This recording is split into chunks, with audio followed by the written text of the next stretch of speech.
이번 강연은 과거를 살아간 인물들이 남긴 예술 작품을 통해 폭넓은 이해와 배경을 통해 살아있는 감성을 얻을 수 있는 강좌입니다.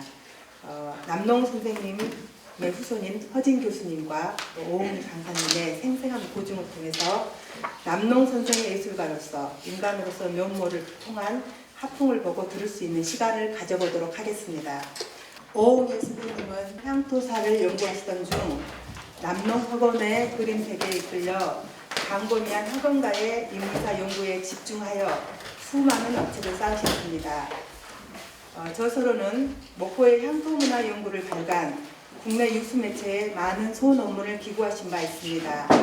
수상 경력은 전남문화연합회 향토문화 공모전에서 최우수상을 수상하셨습니다. 뜨거운 박수로 맞이해 주시기 바랍니다.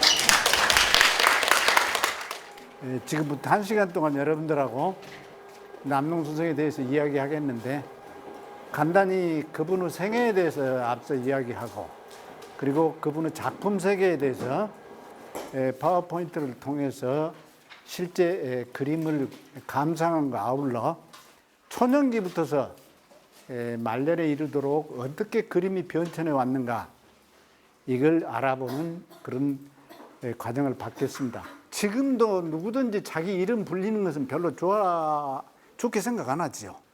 이름 부른다고 그래 보세요. 모르는 사람들이. 기분 좋지 않죠. 이런 것이 심한 사람이 뭐냐 그러면 서양 사람이기보다 동양입니다. 그래서 중국을 유시해서 우리나라, 일본 이런 데서는 그 사람 어렸을 때의 이름 같은 거 부르는 것은 금기 시대에 있었어요. 그래서 어렸을 때 자기 이름을 부를 수 있는 사람 주로 어떤 사람이냐 그러면 아버지 아니면 선생님, 그리고 친척들 정도.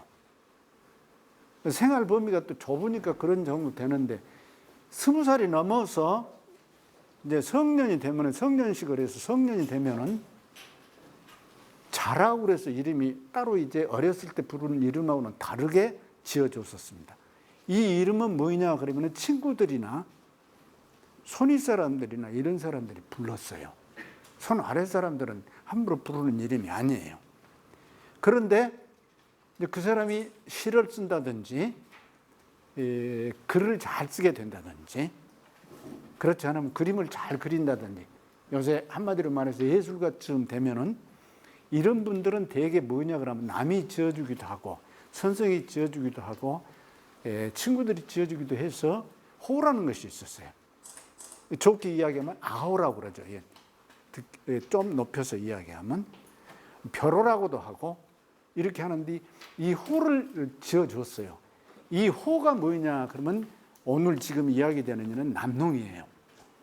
예, 남영 남자 알죠? 한자로 농사 짓는다 해서 농자, 구불공 밑에다 별진자 한자 쓰는 남농입니다. 어째 이런 이름이 붙었냐 그러면요, 이따 이야기하겠습니다만 그림을 나눌 때 남화 또는 북화 이렇게 둘로 나누는데, 그 남종화를 농부가 농사 짓듯이 열심히 가꾸어서 길러내라 그래서 남종화의 남을 따고 농사의 농을 따서 남농이라고 지어줬다고 그래요. 이 호를 지어준 사람은 누구냐 그러면 예사 사람이 지어준 거 아니에요. 조선 말기에서부터서 일제 시기에 걸쳐서 한학으로서 아주 유명한 무정 정만조라는 이가 지어준 겁니다. 18살 때. 그래서 흔히 남농화백 하기도 하지만은 이름은 하나 빠뜨렸습니다만 허씨에다가 이름은 글자가 한자예요. 허건이었습니다. 그래서 남농, 허건, 화백 이렇게 이야기하면 아주 높여주는 말이 됩니다. 그런데 아까 잠깐 이야기했는데, 호를 쓸 때는 선생이나 화백이나 하는 말을 안 붙여줘도 상관이 없어요. 예사 사람들이 함부로 부르는 이름입니다. 그래서 그냥 남농 해도 상관은 없습니다. 그러나 여러분들이나 나로 해서는 굉장히 이렇게 대가 앞선 분인데 그분한테 그냥 아무리 함부로 불러도 좋다고 그래서 남농 함부로 이러면 안 되겠죠. 그래서 흔히 남농 선생 또는 남농 화백 이렇게 붙여줍니다. 아까 이야기한 대로 이제 생애를 보건데 1908년에 진도에서 태어났어요. 내일 여러분들이 가보게 됩니다. 저는 거기 지난번에 갔기 때문에 안 갑니다만은 가면 어디서 태어나서 어떻게 자랐는가 하는 걸 알 수가 있는데 그 진도에서 태어나서 거기서 9년 동안 삽니다. 만으로 해서는 8년이죠. 9살 때까지 살았으니까.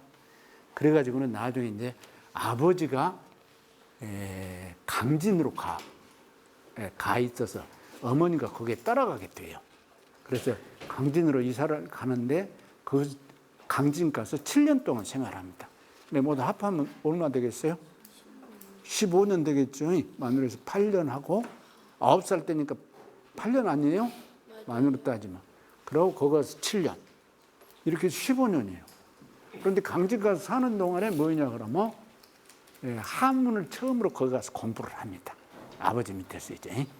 거의 4년 동안 공부를 해요. 그리고 나머지 3년은 어쩌냐 그러면은 지금은 초등학교 과정이죠. 그때는 보통학교라고 그랬습니다만 거기에 들어가서 공부를 해요.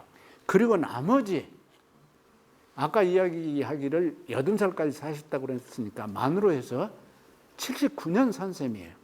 정확히 제가 계산해 보니까 79년 4개월 사셨더라고요. 그런데 15년 그러니까 두 군데서 살고는 나머지 64년 동안은 어쩌냐 그러면 목포에서 사셨어요. 그렇게 목포 사람입니다.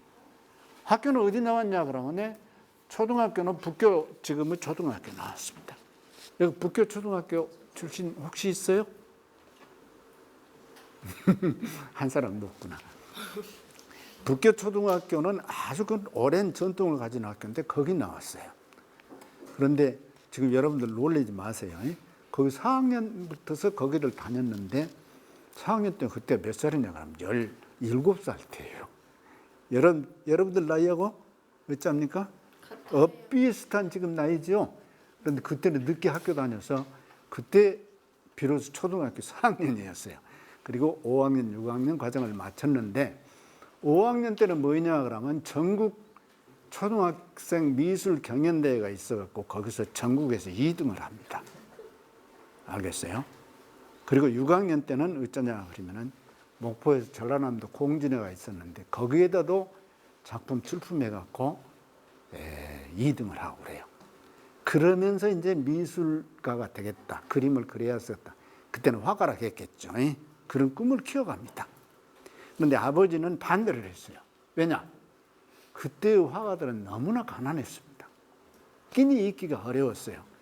오늘 시간이 없어서 그런 자세한 이야기까지는 못하겠는데 그분에 대해서 파고 들어가서 연구를 할까지는 없겠지만은 하여간 세세한 것까지 이렇게 딱 따져서 봤을 때 세상에 이런 어려움 속에서도 견뎌내고 그렇게 훌륭한 작품을 그려낼 수 있었을까? 몇 번이고 정말로 눈시울이 뜨거워졌던 그런 기억이 있습니다. 그분에 대해서 글을 써서 저 남기기도 했습니다만 그 글을 쓸 때도 그러더라고요. 그리고 여러 가지 어려움이 있었습니다. 그런 것을 자세히 이야기 드리지 못하겠는데 목포에서는 세 군데를 옮겨 다녔습니다. 첫째 제일 처음에 강진서 요리 와서 산 데가 어디냐 하면 북교동이었어요. 여기서는 11년 동안 살았습니다만 이때는 아버지 밑에서 별로 어려움 없이 컸습니다.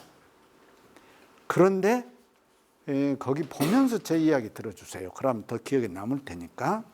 죽교동, 내가 동그라미 작은 2로에서 표시해 놨습니다만 이건 1934년부터서 54년, 3년까지 산 시기입니다.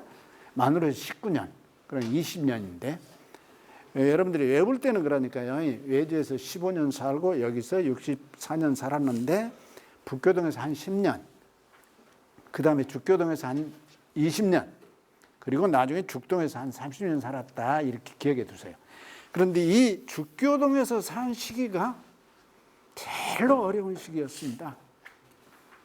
이때 뭐냐 그러면 아버지가 돌아가시죠. 그리고 굉장히 아꼈던 동생도 죽어버립니다. 26살 먹은 동생. 만약 그분이 살았더라면 굉장한 화가가 될 뿐이었는데 동생이 잃었죠. 마지막에 어쩌냐 그러면 어머니도 여기서 잃습니다. 그러면서 6.25 격죠. 해방도 됩니다. 그러나 일제 말기부터서 여기서 살아요. 그래 6.25 격죠.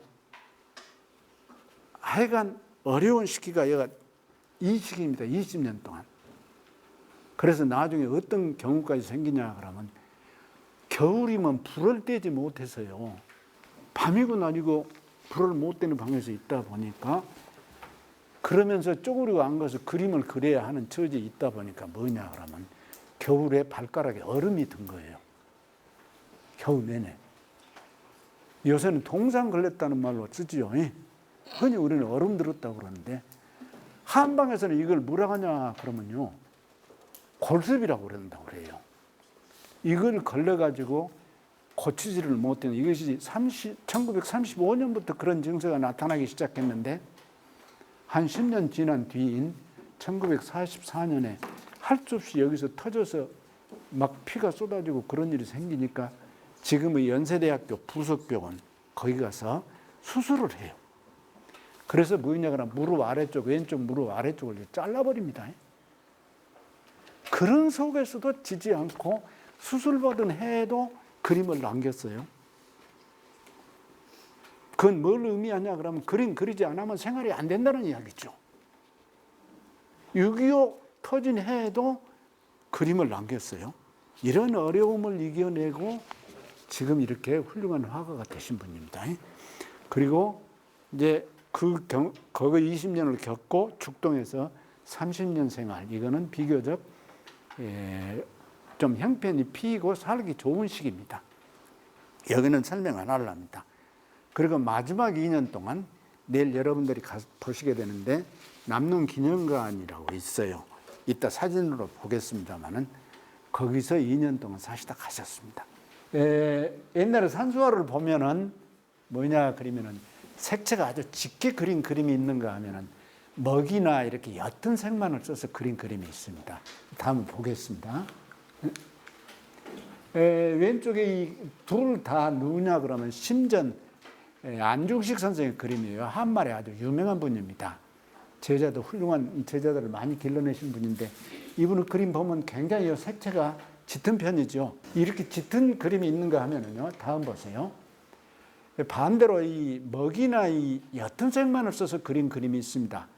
이런 그림을 앞에 그림하고 견주어서 뭐라고 하냐 그러면은 남종화라고 그럽니다. 오늘 지금 우리가 알려고 하는 사람은 누구냐 그러면 남종화예요. 남종화를 그린 사람이에요. 그런데 그분이 색채를 쓴 시기도 있습니다만은 주로 뭐냐 그러면 먹이나 옅은 색깔을 썼어요. 이분이 이제 제일 처음에 남농선의 할아버지 되신 분인데 소처허련이라는 분입니다. 이제 남농선이 태어난 집입니다. 여기는 이 아까 안방 이 위에다가 이렇게 멋있게 현액이라고 그래서 액자를 만들어서 이렇게 걸었어요. 저 글씨는 누가 써준 것이냐 그러면 추사 김정희 선생이 써준 겁니다. 추사 선생이 뭐냐 그러면 소치 선생을 가르쳤거든요. 해남 여러분들 대흥사 알지요? 거기에 일지암이라고 있는데 여기에 계시면서 소치 선생을 가르쳤던 사람입니다. 그리고 이분을 소개로 해가지고 뭐냐 그러면 추사 선생한테 가게 되는데 그분은 초상화예요. 이분이 이제 추사 김정희의 초상입니다. 이건 소치 선생이 그린 걸로 돼 있어요. 상당히 아주 웬만한 사람에게는 칭찬을 하지 않았던이라고 그럽니다. 그런데 이분은 굉장히 소치 선생만큼은 칭찬한 글들이 있어요. 그런데 여기서 하나 이야기해 줄 것은 이렇게 해서 위에 붓글씨로 뭐라고 한자로 써놨죠. 저런 것보다 뭐라고 그럽니까? 어디? 저걸 뭐라고 하냐 하면 화제라고 그럽니다. 화제. 그림의 제목이다 그 말이에요.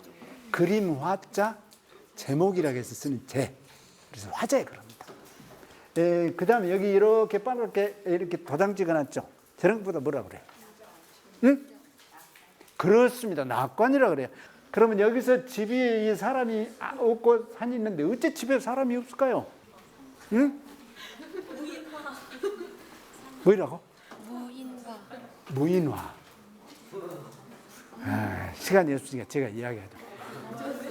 내가 저 속에 앉았다고 생각하고 저 그림 한번 봐보세요. 아시겠어요? 저 그림이 적어 있으니까 나하고는 다른 것이다 생각하지 말고 저 그림 속에 내가 들어갔다. 그래서 내가 어디가 있냐? 저 정작 속에 내가 있다고 생각해 보세요. 그러면서 앞에 펼쳐진 저런 경치를 본다고 못 적겠어요. 멋있어. 훨씬 달라지겠죠. 언제든 저런 그림 볼 때는 그런 생각 갖고 감상하세요. 그러면 이제 마지막으로 남농 기념관의 그림을 볼라 합니다. 여기서는 1931년서부터서 쭉 이렇게 연대 순으로 제가 배열을 시켰습니다. 그러니까 이 설명을 안 하더라도 그분의 그림이 어떻게 변화했는가는 알 수 있을 거예요. 주위에서 보면. 처음에는 뭐냐 그러면 중국풍 따르다가 나중에는 어쩌냐 그러면 있는 그대로 사생화, 소위 미술에서 말하는 실경을 그대로 그린 시기가 있고 거기에 조금 이제 달라져가는 시기가 있고 그럽니다. 이런 것을 주위에서 한번 봐보세요. 빨리 넘기려니까. 네. 다음으로 갑니다. 이건 남농 기념관이고요. 생전에 이제 그림 그리시는 그림입니다. 알겠어요? 이것이 이제 1931년도 그림입니다. 중국풍이죠. 뭐 보세요. 여기 앉아 있는 사람도 있고 여기 앉아 있는 사람도 있는데 요 그림하고 어쩝니까? 판에 도장으로 찍어놓은 것 같죠? 판에 박은 것 같죠? 그러잖아요? 예. 그리고 여기는 폭포가 흐르고 여기도 폭포가 있고 여기는 물안개가 끼고 여기는 물이 흐르고 그림 패턴은 똑같죠? 중국풍입니다. 초기작이에요. 남농 선생의 작품이 지금 30년도부터서 87년도까지 58년 동안 그림이 지금 남아있는데 30년도 그림은 너무 형편이 없어요. 상태가. 그래서 안 만들었습니다. 그리고는 여기서부터 했는데 이제 주위에서 한번 보세요. 연차 순으로 딱 해놨으니까. 요거는 호랑이 그림인데 지금 누가 그렸다고 해도 손색이 없죠. 예. 그런데 그린 시기가 언제냐 그러면 1934년이에요. 색채를 제가 많이 썼습니다. 초기에. 그러니까 이런 그림도 그려보고 저런 그림도 그려보고 한 시기예요. 예? 이 그림의 특징은 뭐예요? 어디? 응? 응? 내가 얻는 봤구나. 그 머그 번짐이요, 짙은 머그 번짐이 분 여러 번 되지 않았거든요. 그걸 잘 이용해서 그린 그림이에요. 치우란 말은 이건 비가 많이 오는 거. 소나기를 이야기합니다. 소나기 알죠? 네. 소나기가 아니라 소나기. 후라겠으니까 뒤. 그러니까 소나기가 내린 뒤 그 말이 되겠죠. 그 다음으로 합니다. 여기서부터 그림이 중국풍에서 차츰 벗어나기 시작한 거예요. 그러죠? 네. 이제까지 본 그림으로 좀 다르잖아요. 네. 다음으로 갑니다. 이건 완전히 실경입니다. 실제 있는 대목이에요. 어디가 있냐 그러면 어디가 있어요? 어디? 예, 또 저 답이 나옵니다. 강진성전에 있어요. 이것도 실경을 백마강 그린 겁니다. 요 그림 한번 보세요. 시원하고 좋지 않습니까? 이것이 좋죠. 이 그림도 좋죠. 5월달의 술입니다. 이건 1942년 이 뒷게 쪽 그린 거예요. 이거는 장성 백양사에 딸린 암자입니다. 이 그림 그려가지고 일본 문부성 전람회에서 입선을 한 작품이에요. 이건 왜 내가 했냐 그러면요. 여기 보면 나옵니다만은 울림산방이란 말이 여기서 처음으로 쓰였던 그림입니다. 그래서 보여드리는 겁니다. 이것이 요새 말로 하면 대통령상 탄 거예요. 총독상 탄.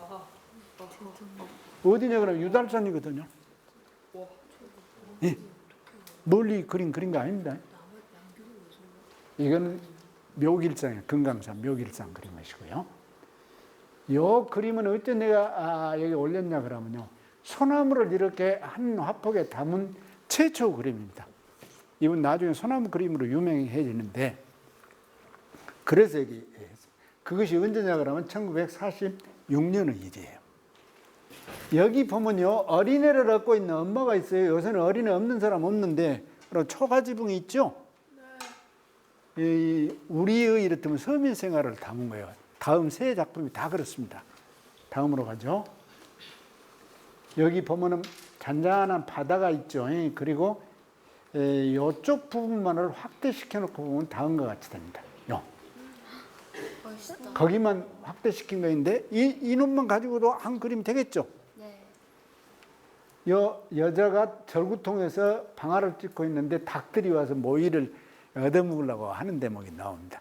그리고 여기는 고기 등 타서 이 높은 간대 위에다 널어놓은 것이고요. 다음으로 합니다. 여기는 이런 이 촌에서 볼 수가 이제 없게 됐습니다만은 김매는 거예요, 논에서. 이와 같은 서민 생활의 그림을 그렸던 분이 남농이에요. 이런 온화한 남도 그림을 그린 분이 남농 선생이에요.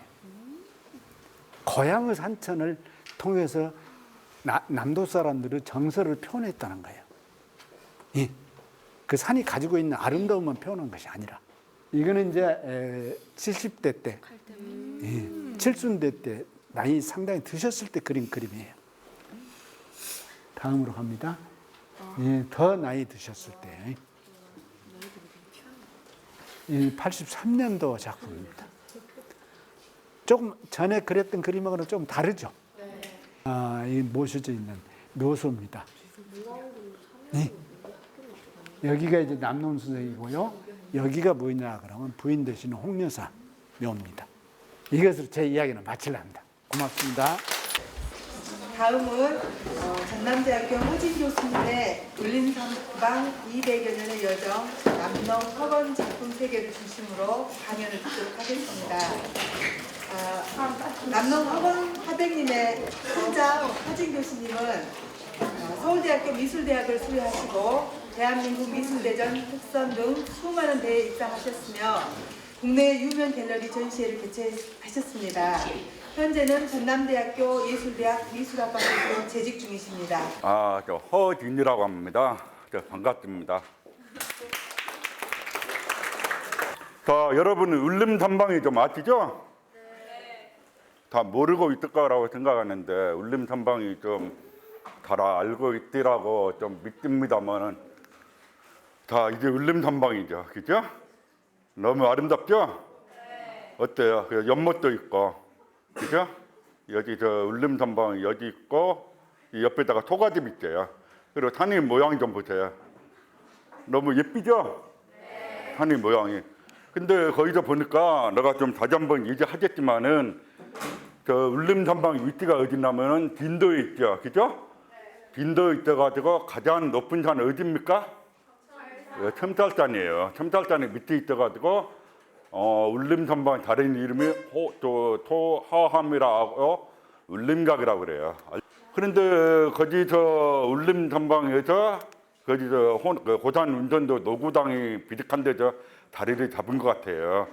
그래서 토띠 허련은 처음에 어디서 기름 배웠을까? 토띠 허련이 어디서 배웠을까? 하여튼 노구당에서 처음 배웠어요. 그래서 처음으로 기름 배우면서 이 두 산의 다금산과 두변 기대보고 미래 작업들이 모델로 삼은 것 같아요. 미래 작업들이. 토띠 할아버지 뛴 울림 잡지를 보면은 도가적 분위기에서 울림산방과 땅제사에 둘러싼 풍광과 디테일이 잘 묘사하고 이 내면의 이득과 소율이 보인다고 합니다. 그러면 울림산방이 어차피 호남 남종할의 메카란 그래 잘 알지 그죠? 잘 알지면서 울림산방 동제감이 미산 남농 또 다른 호남 남하의 대가인 이제 허백령이 거기서 배출했단 말이에요. 그러면은 울림산방의 가제도를 한번 보겠습니다. 가제도를 그죠? 첫 번째는 토띠 허련이부터 시작하시죠. 그죠? 그 다음에 허영이 내려오고, 그 다음에 남농 허건이 있고, 그 남동생 허림이라는 사람이 있습니다. 그랬죠? 그러다가 밑으로 내려와가지고, 여기서 기름 들인 사람 타대로 나오고, 이렇게 가다가, 이렇게 바로 납니다. 아시겠죠? 네. 납니다. 네 사람 나와 있습니다. 이 사람 되게 잘생겼죠? 뭐, 아내라는 부정이 듣고 있네? 하자 요즘은 요즘은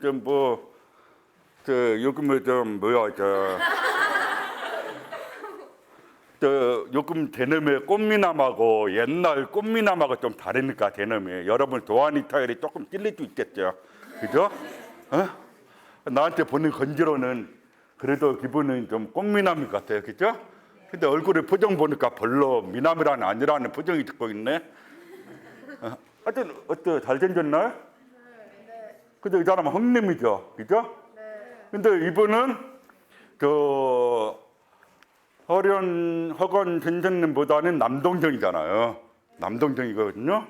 근데 이분은 나이가 한 70대쯤에 사진 찍은 거고, 요거는 이분은 저 25살 때 유절했대요. 25살 때 죽었다고. 그러니까 그때 젊은 시절에 얼굴이 좀 남아 있는 거죠, 그죠? 울림선방 허띠에 대한 얘기 좀 해야 할 좀 필요가 있을 것 같습니다.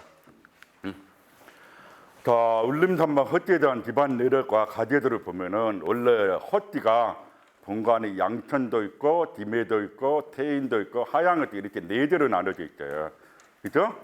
그런데 여러분은 거지 중에서 가장 인주가 많고 조선시대에 걸출한 인물이 제일 배출한 본관 어디냐면 양천어띠예요. 무조건 양천어띠 많이 나왔대요. 조선시대에서 가장 유명한 사람은 홍길동 허준이 알죠? 동의보감 저주란 허준, 그리고 전서 제1인자 미주 허먹이라고 있죠. 그래서 서화가 허비라는 분이 있거든요. 이분 다 전부 다 양천어띠예요. 양천어띠. 가야 짐주로 왕하고 인도 허왕이 와가지고 결혼해가지고 30대 손이 허전문이라는 분이 있었어요. 허전문띠가 바로 양천어띠의 띠조입니다. 알겠죠? 양천어띠 띠조예요. 근데 고려 왕권의 공진이에요. 그래가지고 후삼족 말기에 지금 서울시의 양천구의 한강변에 있는 공암이라는 바위가 있어요. 거기서 바위의 정지 이어받아가지고 이제 양천어띠의 일대가 된 거예요. 그래서 그렇게 돼가지고 양천어띠의 띠조가 됩니다. 그러면은 허대가 누구냐? 허대가 누구냐면은 저 임혜준의 터조카예요. 임혜준 터조카. 임혜준 누군지 아세요? 임혜준, 임혜준 나오고 그 사람의 큰아들이에요. 뭐 첫째, 그 다음에 둘째가 광해준이에요. 광해준이에요, 그죠? 광해준이에요, 둘째가.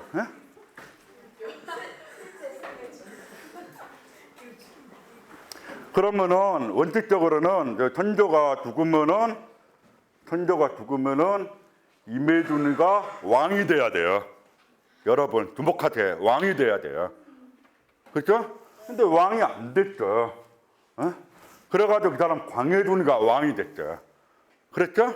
내가 왜 그런 얘기를 안 하면은 임혜준이 마누라가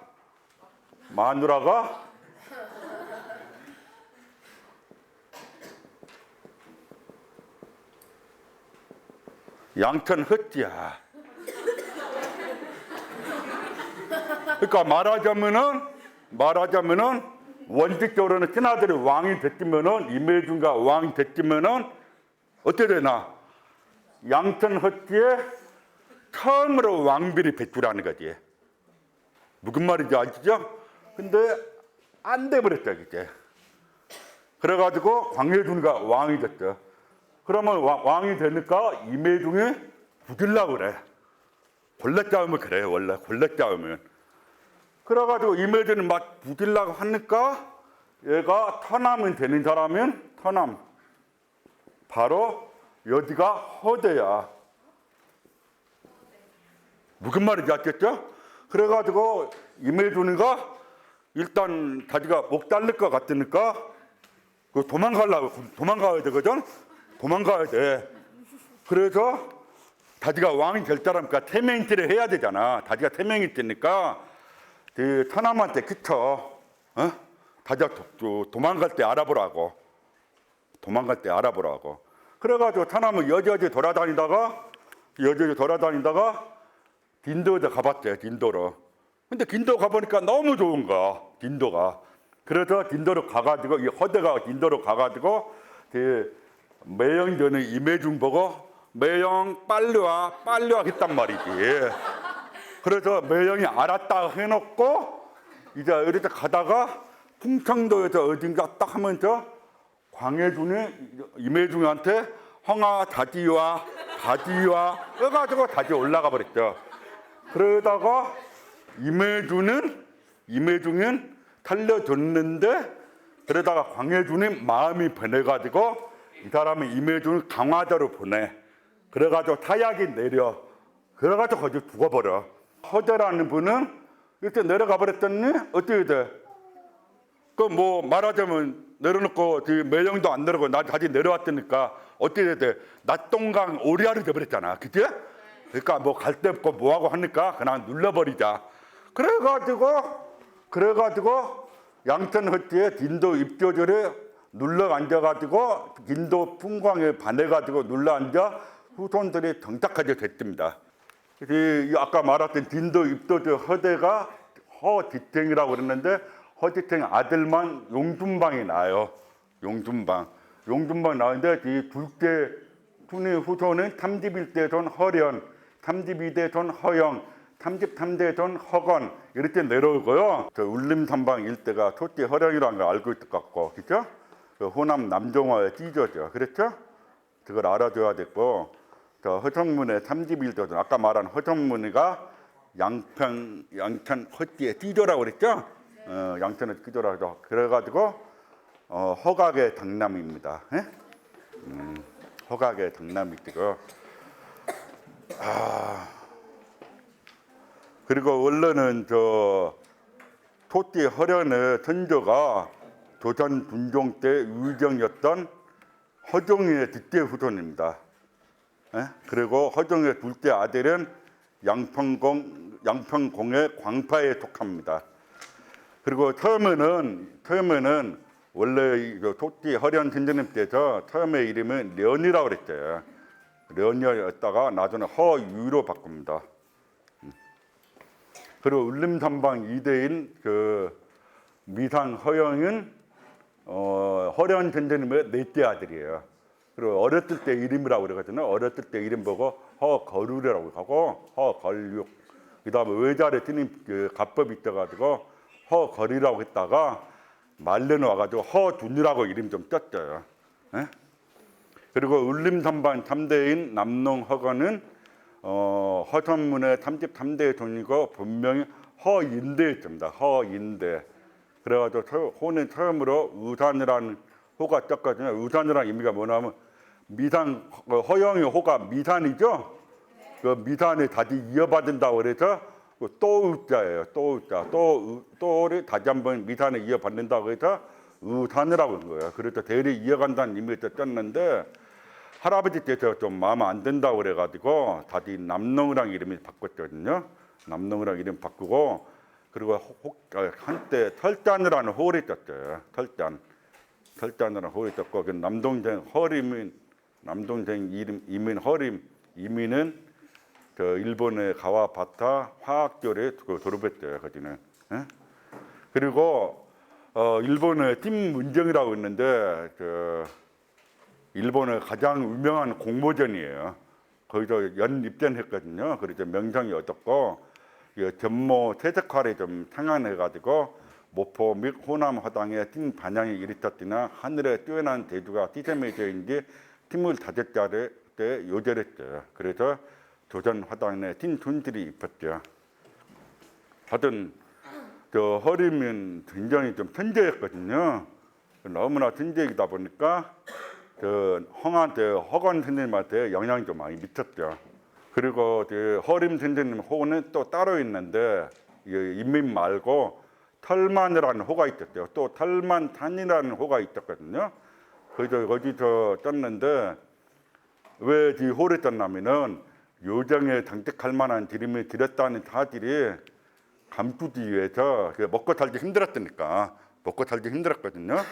그래서 할 수 없이 그런 드림을 드렸는데 가호, 가짜 호란 말이지. 가짜 호.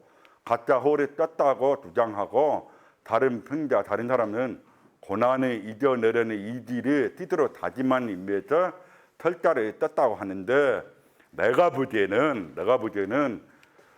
저 일본의 근대 화단의 거장이 있었죠. 일본 화단의 거장이 있었거든. 말하자면 부강철제라고 있었죠. 부강철제. 그 부강철제 말하자면 일본말로 하자면 도미오카 대짝이라고 그러거든. 그분은 아마 영향 좀 받아가지고 이제 부광 털대잖아. 부광 털대가 털자를 그래가지고 털자. 그 털자를 따가지고 홀에 뒤인 거 아닌가 나는 그렇게 좀 생각하고 있대. 그러니까 그래서 그런 홀이 뜬 것 같고 그 다음에 이럴 때 타대까지 내려오고 오더는 내가 이럴 때 좀 내려오고 있습니다. 요즘 많이 들어봤을 거예요. 진도 홍주라는 거 들어보셨죠? 진도 홍주 양천어치 가양주인데 거기서 평민이 만들었던 거 아니라 양반 집안에서 술이 직접 빚던 방지로 대대로 전주받아가지고 내려오는 가문의 찌찐에 있는 술입니다. 가양주가. 그래서 진도 입도전 누구라고 그랬지? 허대라고 그랬지? 허대가 진도로 정착하면서 홍주 대주 비법은 가져온 거예요. 그래가지고 가져온 거를 오랜 세월이 지난 후에 진도 토산물로 변질이 된 것 같아요. 그래서 홍주에 대한 양천어치 일화가 있거든요. 허종과 허찜이라는 사람이 있었어요. 허종과 허찜. 응? 그러면은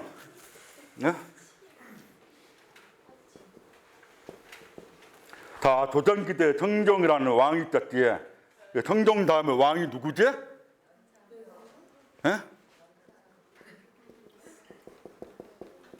알죠? 연장군은 알죠?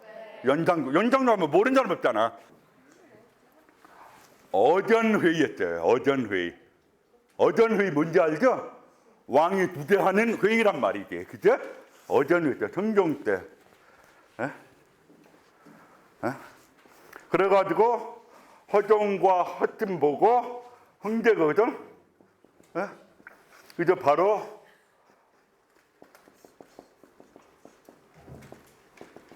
허진의 직계 조상이죠. 알겠죠? 허진의 직계 조상 허종이라고 있었대요. 허종. 그 사람은 어전회의 참석하라고 그랬거든. 어전회의 참석하라고 그랬죠.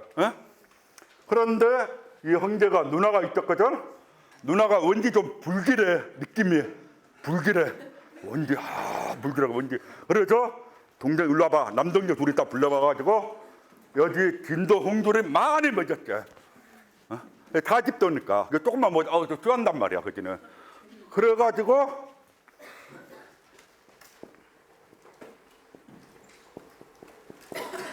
서울에서는 내자동이라고 있죠. 내자동이라는 동네 어디냐면 여러분이 잘 알고 있는 광화문 알죠? 네. 광화문 앞에 있어요. 앞에다가 술을 많이 먹고 누나가 술을 많이 먹고 다리를 건너는데 그때 옛날 사람들은 다가용이 뭐예요? 그래, 똑똑하다. 착하다. 말이죠, 그죠? 말이에요. 그러다가 좀 말을 막 타고 왔대요, 두 사람이. 말 타고 가다가 술을 많이 먹었잖아. 말하자면은 임주운전이지, 그지? 요금튀기 말하면 임주운전이지, 그지? 하여튼 말 타고 가다가 다리에다가 말 타고 가다가 두 사람 다 떨어져 버렸죠. 그래가지고 어전회의에 불탐했죠. 그런데 나중에 성종이 어전회의 참여한 진화가 나중에 영산주 때 다 죽여버렸죠. 왜? 뭔 일이 있었냐면은 어전회의 뭐냐면은 영산군 엄마가 성종 마누라지. 이제 바로 유명한 폐비 윤띠야. 그러니까 왜 왕비였던 윤띠가 왕비 다적에 바탈하기 위한 회의였단 말이야. 그래가지고 거기서 바탈했거든. 그래가지고 영산군을 나중에 알게 돼. 그래가지고 거기 회의에 참석한 사람은 이나들이 다 죽여버렸죠. 만약에 허정과 허찜이 회의를 참석했으면은 다 죽여버렸으면은 오늘날 허진은 없지. 그렇지. 그런 일화가 있다는 거지. 마무리 말 얘기하면 더 끝내주라 했습니다. 필자는 한국 사회가 예술 자산의 보존 유지하려는 문화적인 마인들이 얼마나 미흡한가 안타깝단 말입니다.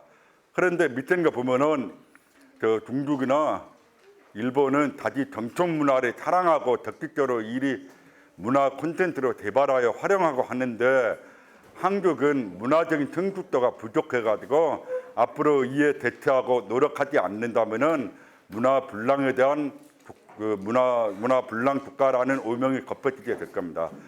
여러분도 많이 도와줘야 되고 여러분 조금 더 관심 있게 발을 붙이고 그러면서 여러분은 한국화하는 사람이 더 많아지면은 더 좋겠네요. 그 앞으로 나한테 좀 배우러 오세요. 알겠죠? 하여간에 이 정도 하기로 하고 오늘은 강의를 좀 끝내겠습니다. 감사합니다.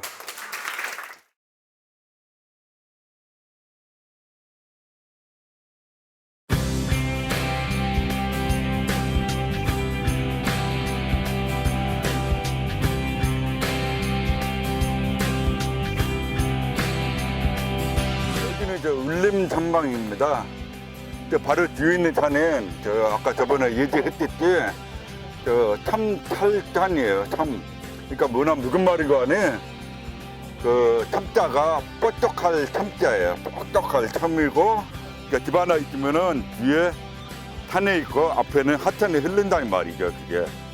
그러니까 이거를 아까 보면 알겠지만 울림산방 집이 보면은 뒤에 산에 있고 앞에는 하천이 좀 연목이 있고 하천이 흘러가고 있잖아요. 그죠?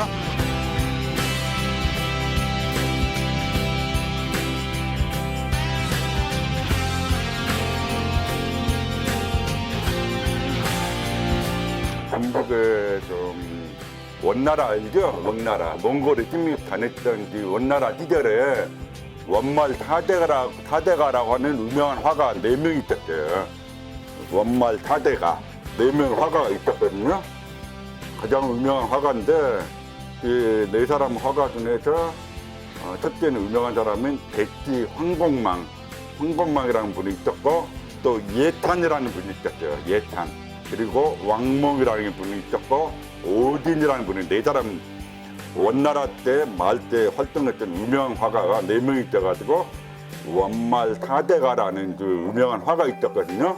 그 중에 한 사람인 예탄이라는 화가가 있어요. 예탄이라는 화가를 토띠 할아버지들이 존경하는 화가가 원말 타대가 있는데 거기 한 사람이 예탄이라는 사람은 호가 울림이에요. 울림. 무슨 말 아시겠죠? 그래가지고 울림이라는 그 호를 이름이 예탄이라는 호를 예탄이라는 호 울림이 따가지고 울림선방이라고 지어놓은 거예요. 토띠 허련 선생님께서 서울에서 활동하다가 나이가 40대 후반에 다시 고향의 진도를 다시 내려와요. 그래가지고 거기 작업들이 있고 그래가지고 40년과 50년 더 살다가 돌아가셨죠, 거기는. 그런데 이 와중에서 좀 전주 다시 서울을 갔다가 뭐 전주 갔다가 왔다 갔다 했지만은 주로 인생 후반기에 여기 울림선방이 살면서 작품 활동하셨죠. 남농 할아버지는 여기서 9살까지는 어린 시절에 보냈던 데요. 자, 토띠 허련 선생님 영정 제대로 좀 보기 바랍니다.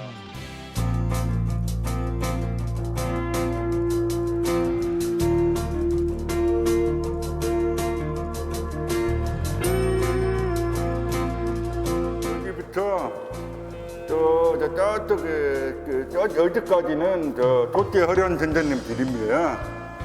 이거는 산두와의 팔곡 병풍이에요. 그러니까 이런 드림 보면 아시겠지만은 여러분은 남종화하고 북종화라는 얘기 많이 들었죠? 근데 여기는 좀 남종화적인 느낌으로 작업을 한 거죠. 여기 나왔던 작품 중에서 이 작품이 참 제일 좋은 작품이거든요. 여기 나왔던 작품 중에서 어디가 좀 제일 괜찮은 작품이에요. 여기는 모란을 그렸는데 여러분은 좀 상식적으로 알아야 될 거는 모란이 뭐의 상징입니까? 부의 상징이에요. 그래서 옛날 사람들은 부자가 덜하고 옛날에는 부자가 덜하고 모란 그림이 굉장히 인기가 많았어요. 남농 할아버지가 오면서 아주 구경이 있는 풍경이 타생을 합니다. 타생하면서 자기 나름대로 화풍을 확립하는 거죠. 이 풍경이 보시면 알겠지만은 여기는 저쪽 진도 있는 찜정이라고 볼 수 있고, 남농 할아버지 하면은 그래도 소나무가 유명했고 소나무가 제일 많이 잘 나갔죠. 제가 어저께 말했던 그 남농 할아버지 동생 허림, 아까 말했죠. 26살 때 요제를 하셨다고. 이 사람은 완전히 천재였거든요.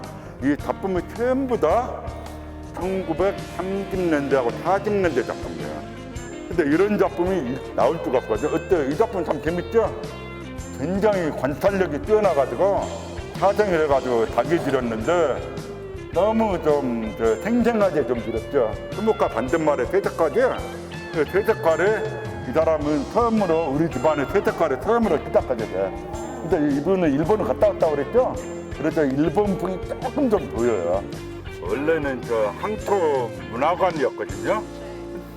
남농 할아버지 때에서 이제 할아버지가 뭘 좋아하셨냐면은 그 수석 있죠, 바위, 이런 조그만 바위 있죠, 수석.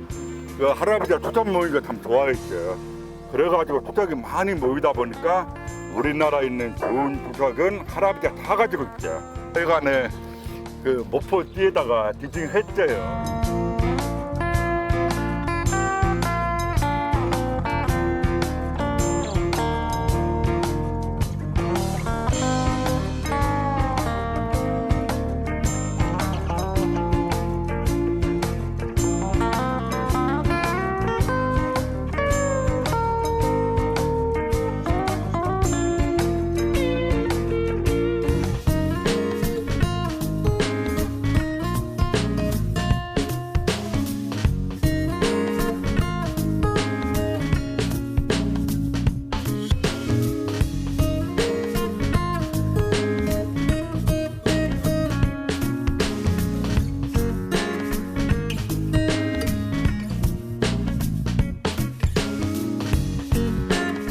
할아버지가 대표할 만한 대표작이에요.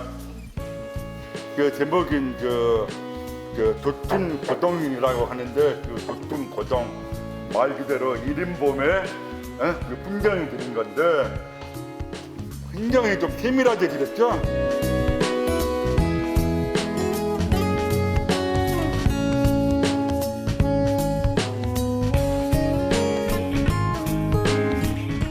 금강 모질당 작품을 보세요. 거기 금간장 있죠? 여러분 잘 알고 있는 금간장. 거기 모질당이라고 유명한 유적지 있거든요. 근데 이 작품은 할아버지가 대표할 만한 작품인데 그 모질당 그린 작가들도 많아요. 그 많은데 이 남농 할아버지 그린 모질당만큼 이제 재밌게 그린 그림 별로 없어요. 그럴 때 좀 전체적으로 투목으로 그리면서 좀 자세하게 그리다가 선비와 두 사람이 선비 두 사람이 좀 하얗게 그려가지고 아주 귀엽게 앙증맞게 땅 하고 좀 예쁘게 그렸죠? 그렇죠? 하여튼 이 작품은 할아버지 대표할 만한 작품이에요. 할아버지 때도 저 연필로 그림 그린 거 있거든요. 꼼꼼하게 색칠을 했죠.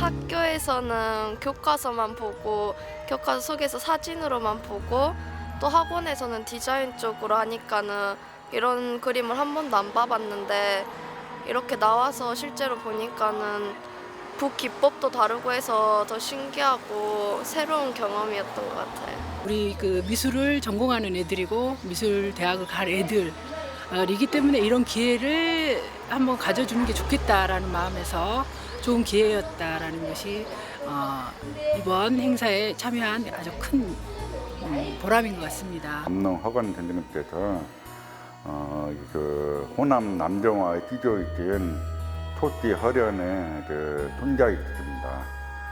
그런 오래된 전통 바탕 위에서 화합이 시작하셨는데 거기에 머물지 않고 새로운 동양화의 창조, 말하자면은 전통에 매달지 않는 새로운 물결에 어울리는 새로운 화풍이 창안하셨습니다.